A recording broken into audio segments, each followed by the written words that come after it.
ஆண்டவர் இரட்சகரமாக இயேசுவின் இனிதான நாமத்தினால் உங்களை வாழ்த்துகிறேன். இதெல்லாம் நம்முடைய ஆவிக்குரிய சிந்தனைக்காக நெகேமியாவின் புஸ்தகம் 6ஆம் அதிகாரம் 3ஆம் வசனத்தை நான் வாசிக்கிறேன். அப்பொழுது நான் அவர்களிடத்திற்கு ஆட்களை அனுப்பி, நான் பெரிய வேலை செய்கிறேன், நான் வரக்கூடாது. நான் அந்த வேலையை விட்டுவிட்டு உங்களிடத்தில் வருகிறதினால் அது மின்னக்கெட்டு போவானேன் என்று சொல்லச் சொன்னேன். நெகேமியா எருசலேமின் அலங்கத்தை கட்டி கொண்டிருக்கிற காலகட்டம். எப்படியாவது அதை தடுத்து நிறுத்த வேண்டும் என்று ஒரு கூட்டம் திட்டமிட்டு அப்ப அடிக்கடி கூப்பிட்டு பேசலாம், வாங்க மீட்டிங் போடலாம், இதெல்லாம் நீங்க கட்டக்கூடாது, ராஜாவுக்கு இது பிடிக்காது, பலவித இந்த மாதிரி தடைகளை ஏற்படுத்துகிற ஒரு கூட்டம் எழும்பி அப்படியே பிரச்சனை கொடுத்துட்டு இருந்துச்சு. ஆட்களை வந்து அனுப்பிவிடும் போது கூட நெகேமியா நினைச்சவாரு, சரி நான் வாரேன் கொஞ்ச நாள் ஸ்டாப் பண்ணிப்பாங்க. இல்லவே இல்லை.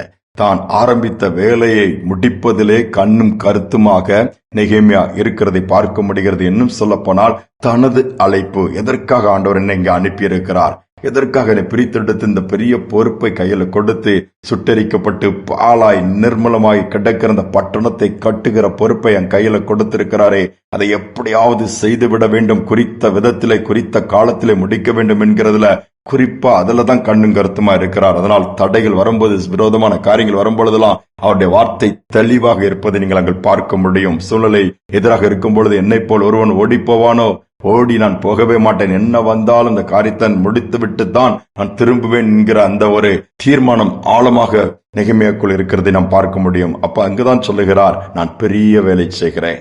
இன்னைக்கு அநேகமா உலக பிரகாரமா செய்கிற வேலை தான் பெரிய வேலை, பெரிய பிசினஸ், பெரிய ஒர்க் ஷாப், ஃபேக்டரி அப்படிலாம் நம்ம பேசுவோம். இதெல்லாம் டெம்பரவரி தான். எந்த பெரிய வேலைனாலும் ஒரு பெரிய பதவி, ஜனாதிபதியாக இருக்கலாம், பிரதமராக இருக்கலாம், முதல்வராக இருக்கலாம், எம்எல்ஏ எம்பியா இருந்தாலும் குறிப்பிட்ட டேம் முடிஞ்சோன்னு வந்துட வேண்டியதுதான். ஆனால் ஆண்டவருக்கென்று செய்கிற வேலை இதையெல்லாம் காட்டிலும் பெரிய வேலை என்று வேதம் சொல்லுகிறது.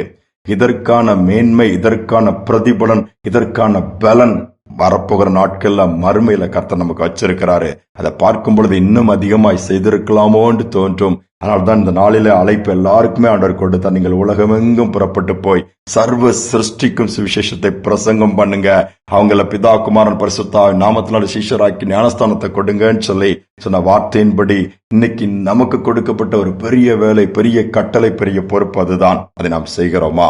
செய்வோம் என்று சொல்வோம் என்று சொன்னால் நிச்சயமாகவே அதனுடைய மேன்மை நமக்கு உண்டாகும். செய்யாவிட்டால், சுவிசேஷத்தை பிரசங்கிக்காவிட்டால் நமக்கு ஐயோண்டு வேதம் சொல்லுகிறது.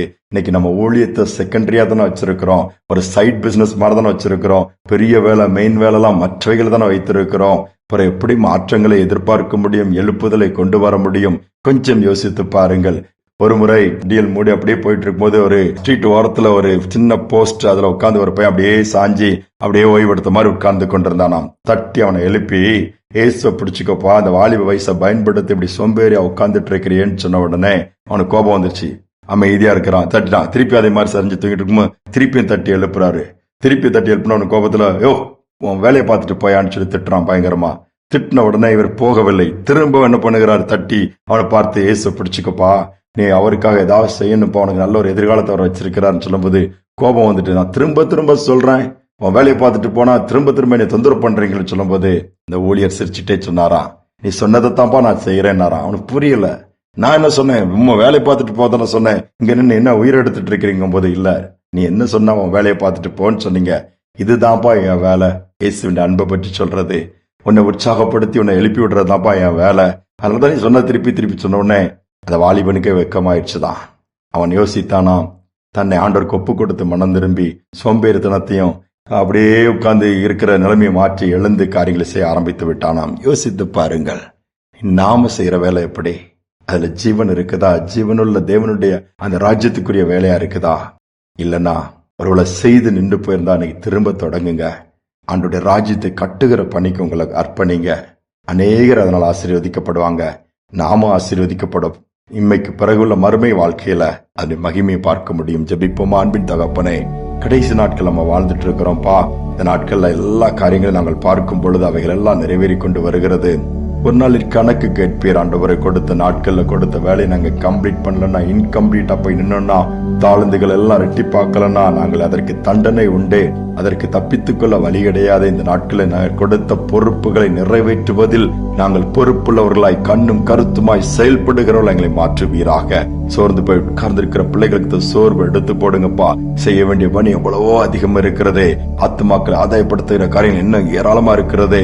ஏராளமான ஜனங்கள் அழிந்து கொண்டிருக்கிறார்களே. இன்னைக்கு ஆத்தும ரட்சணையும் அடையாமல் ஆயிரமாய் அழிகின்றார்களே. இன்னைக்கு திறப்பின் வாசல்ல நிற்கிறவர்களை தேடுகிறீர். நாங்கள் செபிக்கிறவர்களாய், திறப்பில நின்று கதறுகிறவர்களாய், தேசங்களுக்காக, நம்முடைய நாம மகிமைக்காக, நம்முடைய ராஜ்யம் கட்டப்படுவதற்காக, எழுப்பப்படுவதற்காக எடுத்து பயன்படுத்தும்படியா நாங்கள் செபிக்கிறோம். அந்த பாக்கியத்தை கொடுங்க. தாழ்த்தி ஒப்பு கொடுக்கிறோம். துதிக்கான மகிமையெல்லாமுக்கு செலுத்துகிறோம்.